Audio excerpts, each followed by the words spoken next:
రంగారెడ్డి జిల్లా బహదూర్గూడలో ఉద్రిక్త పరిస్థితులు నెలకొన్నాయి. బుల్లెట్ ట్రైన్ ప్రాజెక్టు కోసం భూముల స్వాధీనానికి అధికారులు చర్యలు చేపడుతుండగా రైతులు అభ్యంతరం వ్యక్తం చేశారు.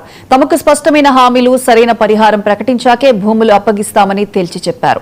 ఈ డిమాండ్తో గత 6 రోజులుగా నిరవధిక ఆందోళన కొనసాగిస్తున్నారు. అయితే హైడ్రా అధికారుల రాకతో గ్రామంలో ఉద్రిక్తత నెలకొంది.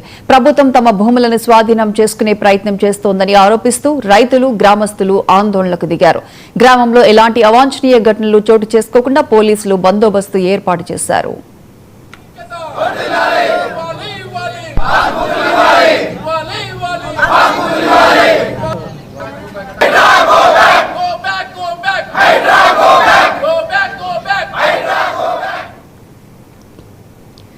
అయితే బాధిత రైతులకు మద్దతు తెలిపేందుకు బహదూర్గూడకి వెళ్లిన బీఆర్ఎస్ నేత పటోళ్ల కార్తిక్ ను పోలీసులు అరెస్ట్ చేశారు. అలాగే బీజేపీ నేత తోకల శ్రీనివాస్ రెడ్డిని హౌస్ అరెస్ట్ చేసేందుకు ప్రయత్నించారు. బీజేపీ నాయకులు, పోలీసుల మధ్య తీవ్ర వాగ్వాదం, తోపులాట చోటు చేసుకుంది. దీంతో రైతుల డిమాండ్లు, అధికారుల చర్యలతో బహదూర్గూడలో ఉద్రిక్తత కొనసాగుతోంది.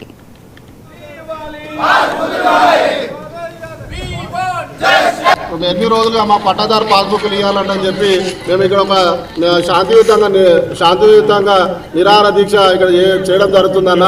ఇప్పటి వరకు మేము ఎన్నోసార్లు ప్రభుత్వాల దగ్గరికి పోయినాము, మా ఎమ్మెల్యే సాబ్ దగ్గరికి పోయినాము, పట్టాలు ఇప్పిమని గత 20 ఏళ్ల సంది ఈ ప్రభుత్వాల దగ్గర తిరుగుతున్నాము. మాకు 70 ఏళ్ల సంది ఈ భూమిలో సాగు చేసుకొని బతుకుతున్నటువంటి మా జీవనాన్ని ఈ హైదరాబాద్ వచ్చేసి మా భూములను పడగొట్టి కంచె వేసుకొని మాది భూమి అని చెప్తున్నారు. మేము ఇప్పటిదాకా మా సిఐ గారికి అదే చెప్పినాము. సార్ మాకు ఆర్డీఓ గారు, ఎంఆర్ఓ గారు ఇక్కడనే స్థానికంగా ఉన్నారు. మరి ఆయన ఒక్కసారి వచ్చి మా తోటి మాట్లాడమాను. వాళ్ళ దగ్గర 62,500 ఎకరాలు, 28,150 ఎకరాలు అని చెప్తున్నారు. మరి అది ఏడుంది ఒక్కసారి చూపిమాట అని చెప్పి మేము అడుగుతున్నామన్నా. అలా గవర్నమెంట్ ల్యాండ్ అంటే చెప్పి ఒకసారి ఆ సర్వే నెంబర్ అంత ల్యాండ్ ఉందని చూపిస్తే మేము నిర్దాక్షంగా ఈడికెళ్ళి వెళ్ళిపోయి ప్రభుత్వం ఏమి ఇస్తే మేము అది తీసుకోవడానికి సిద్ధంగా ఉన్నాము. అది ఏం చెప్పకుండా ఎంఆర్ఓ ఈయనే ఉన్నాడు, ఆర్డీఓ గారు ఈయనే ఉన్నారు. మాకు ఇవాళ 100 మంది పోలీసు వాళ్ళని తీసుకొచ్చి మమ్మల్ని కట్టుబడి చేసి ఇవాళ పొలాలకు చేస్తున్నారన్న. ఈ ప్రభుత్వానికి తగదు. ఎమ్మెల్యే సాబ్ మీకు ఇనంగా తగదు.